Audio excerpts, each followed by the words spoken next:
Ayan po, binibiktima ho itong isang babae nitong dalawang gago na ito. No?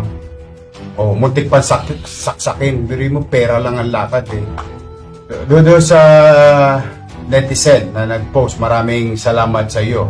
At dahil po dyan, nandito po yung biktima, no? Na si Patricia Lopez, yung nakita nyo nakasakay sa motor kanina. Trumang-truma pa hanggang ngayon. Nangyari po yung insidente kaninang madaling araw, alas 3 sa madaling araw. Hindi ko naman maintindihan sa mga to. Kala yata nito mga to, joke kami.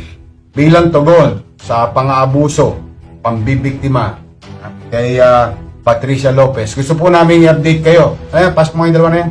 Sino yung sasaksak sa'yo? Ito ba? Sino? Ito? Yung uundayan ka pa ng saksak?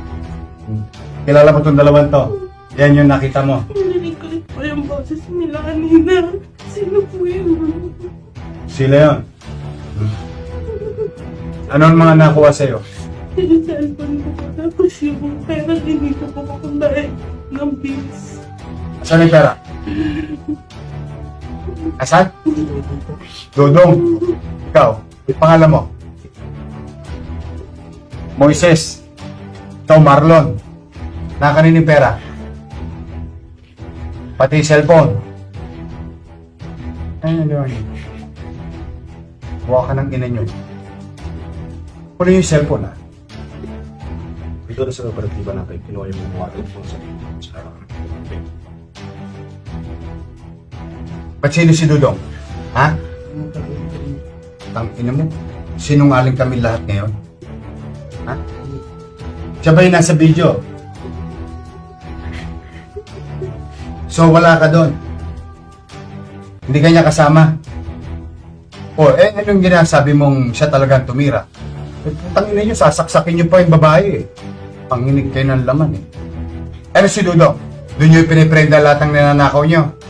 Anyway, muli, kami humihingi ng pasensya sa iyo. Ang nangyari sa iyo yan dito sa Maynila. And I hope today, we brought you justice. Huwag mong patatawarin itong mga to, ha. Papailan ng complaint to. Huwag mong, hindi na to Sana po. marami pang bibiktima yung katulad mo to. Trauma po eh. Ha? Yung trauma sa akin. I know, I can feel it. Ha? Pero para matagumpay kami mapapayapang Maynila, ang mga complainant dapat hindi umaatras. Yes. Ha? Yes. Huwag mo patatawarin ito ng to. Marami pang bibiktima.